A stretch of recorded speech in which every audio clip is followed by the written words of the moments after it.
বন্ধুরা, মুরমুস কিচেন ডায়েরিতে সবাইকে স্বাগত। আমি আবার চলে এসেছি একটি রেসিপি নিয়ে, সেটি হচ্ছে পনির পাসিন্দা। কি করে তৈরি করলাম চলুন তাহলে দেখে নেওয়া যাক।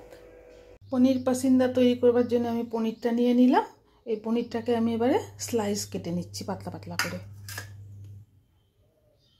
এবারে পনিরের স্লাইসগুলোর মধ্যে আমি একটু একটু করে লবণ দিয়ে দিচ্ছি, অল্প অল্প করে।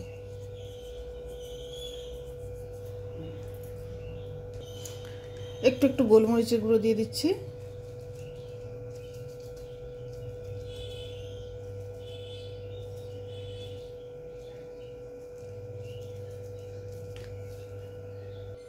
খুব সামান্য একটু একটু লঙ্কার গুঁড়ো দিয়ে দিচ্ছি।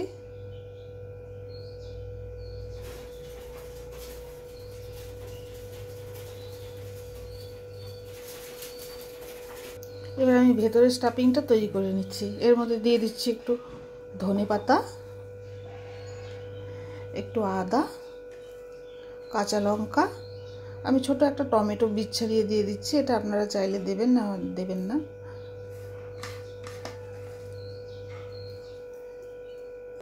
একটু দিয়ে দিচ্ছি লেবুর রস,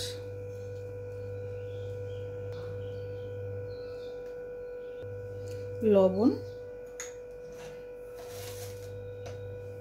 সামান্য একটু চিনি। এবারে দিয়ে দিচ্ছি অল্প একটু বিট লবণ,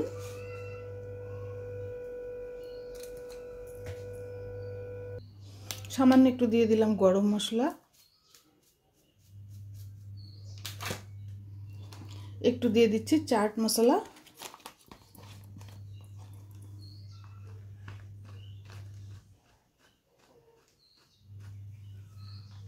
এগুলোকে আবার মিক্সিতে আমি একটু ঘুরিয়ে নিচ্ছি। এবার এই স্টাফিংগুলো আমি পনিরের মধ্যে ভরে নিচ্ছি অল্প অল্প করে।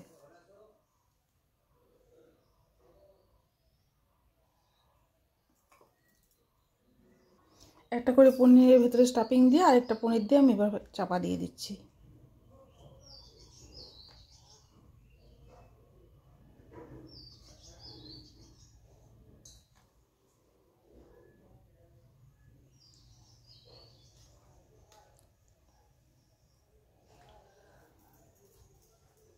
এবার আমি একটা ব্যাটার তৈরি করে নিচ্ছি। এর মধ্যে দিয়ে দিলাম অল্প একটু ময়দা। যতটা করবেন সেই অনুযায়ী দেবেন। আমি তো অল্প কয়েকটা করছি, আমি অল্প করেই ময়দা দিলাম।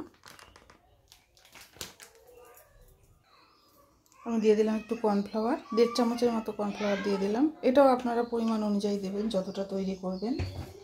এবারে দিয়ে দিলাম একটু লবণ,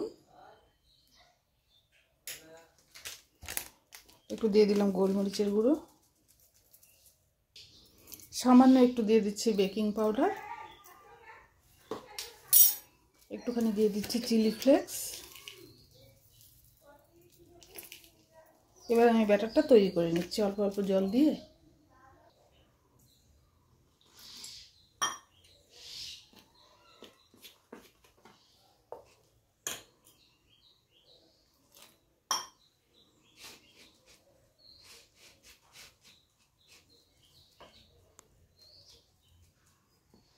ব্যাটারটা রেডি হয়ে গিয়েছে।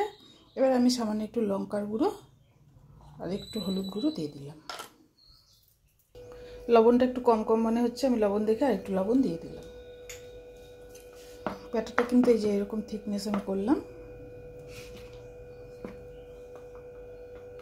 এবারে পনিরের পিসগুলো আমি এর মধ্যে কোট করে ভাজা করে নিচ্ছি। গ্যাস জ্বালিয়ে কড়া বসিয়ে আমি তেল দিয়ে দিয়েছি, তেলটা গরম হয়ে গিয়েছে। এবারে আমি একটা একটা করে এর মধ্যে ছেড়ে দিচ্ছি। গ্যাসটা সিম করে আমি আস্তে আস্তে এভাবে ভেজে নিচ্ছি। এক সাইডটা হয়ে গেলে আমি এবার উল্টে দিচ্ছি।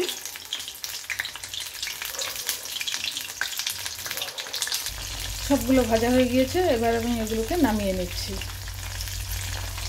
দেখুন বন্ধুরা, পনির পাসিন্দা রেডি। এই রেসিপিটি যদি আপনাদের পছন্দ হয় লাইক, শেয়ার, কমেন্ট, সাবস্ক্রাইব করতে ভুলবেন না প্লিজ। সকলে ভালো থাকবেন, সুস্থ থাকবেন।